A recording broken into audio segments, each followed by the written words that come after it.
talk about the right. WEF. And man, we don't talk about the WEF because I'll be honest, I don't really care about them. But You're not a big WEF guy. You're right. We hardly ever hit WEF on this show. Canadian you know WEF what? Coiners podcast. I don't know. For some reason, it doesn't bother me whatever they do. But it's just interesting. This past week, though, something came out because it was with respect to Bitcoin, and it shows that they might be pro Bitcoin mining in certain situations because Yeah. they released a video. It was a several-minute video about a chocolate factory in Congo, and the chocolate factory they say is powered by net zero Bitcoin mining. That's what they call it. And so a little bit more about it is they have a mining operation adjacent to this chocolate factory. And that mining operation is powered by a hydroelectric power station. And the excess electricity that is being generated not used by the Bitcoin mining operation is diverted to the chocolate factory. So in other words, it's more electricity that is being generated that it can be consumed by the ASICs. Well, the chocolate factory gets the remainder. It's sort of a load balancer. We talk about this all the fucking time. That this is one case use for Bitcoin mining operations. It's been And years, this is by an the way, we've been example of talking it. about this. Literally years. Yeah, go ahead. Yeah. So, Yeah. and the good thing about this one is the infrastructure is being built up by the proceeds by the Bitcoin mining company. So they're expanding their operations. They're improving the quality of life of people there. So it's all in all, it's a net gain. They say the miner is earning 150. It's not on my bingo card either. It's the miner is earning about 150,000 per month. I'm not sure if this is revenue or profit. They didn't say, but they do say that the amount that's being generated, this 150,000 per month, is more than a local tourism generates. So there's economic incentive to actually do this. So yeah, I just found it to be quite odd that the WEF would be promoting this as a good thing, given their stance about pollution, climate change, and a lot of people saying that Bitcoin uses too much energy as a load balancer. Like you can't deny this as being a bad thing, and they're saying it's a good thing. Like something's up, man. This is going to continue. I mean, this is a good story. Obviously, it's kind of cool that the WF posted this video of a guy making chocolate and this Bitcoin mining angle. Almost unbelievable, like Boomer says. I just posted his message there in the chat.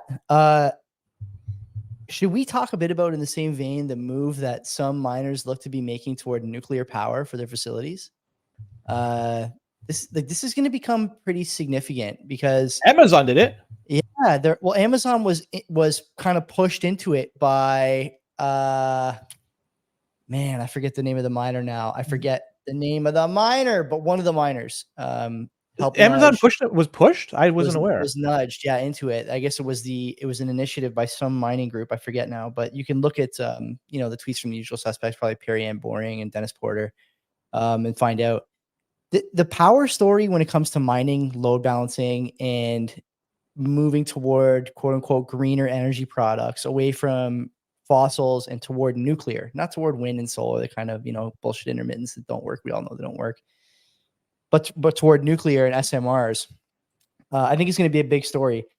We have Ryan McLeod, Nuclear Bitcoiner, coming on in the next few weeks to talk about this. He's been keen, sending me a lot of content to look at and read. There's certainly a move happening in a lot of what I would call more serious countries about power, countries that need to build out their grids in a way that's, both sustainable and reliable and fast. And there's not that many ways around nuclear from that perspective. And so, I know this is a little bit far from the WEF story, but I think it's important all the same, because we, for the longest time, have been saying that, only people who are both intellectually honest and serious about environmental protection go toward nuclear. If you're serious about environmental protection but not intellectually honest, you sit with stuff like solar and wind. And if you're neither, then you just put up a stink about everything that's not intermittent and barely working. And so I expect to see more of this. Do you think in the next, I don't know, I'm in like a calling my shots mood here. In the next 2 years, are we going to get a Bitcoin mining outfit partnering with an SMR manufacturer in a small country where there's not so much red tape? I think El Salvador is a good candidate for this, honestly, but I'm not sure what their nuclear capacity is. I know that you don't necessarily need to build near water. You can do salt cooling now, but I'd be curious what you think about that. Is that something you think you're going to see? A lot of hash rate coming online, going to push people toward cheaper energy, more reliable energy. To me, it's a natural next step. but I'd be curious to your thoughts. I think it's more longer term. I don't think it's in the short even to immediate future. I think more it's going to be oil and gas is going to be using their energy, their wasted energy, and they're going to monetize that before we Flare? see Yeah. SMRs. And with respect to El Salvador, I could be totally wrong on this, but aren't they putting a lot of capital towards their thermal? Okay, so I was gonna say something about that. I don't want to really shit talk El Salvador, but that really hasn't materialized at all. I don't think, as far as I can tell. That seems to me like it could be a big story. I haven't heard anything. Maybe I'm missing it. It Yeah, could be a blind spot, but I mean, I don't know either. Jaime was on 2 months ago, 3 months ago. What did he say? Nothing, He's probably. he's nothing about it, but he's coming on later this month, I think. Yeah.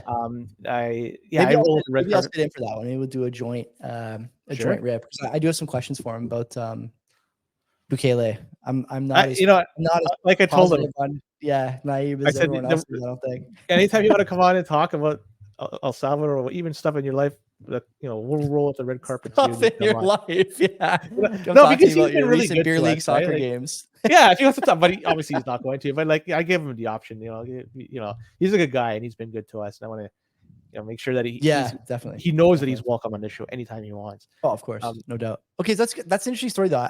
I do like that the WEF is kind of sort of coming around.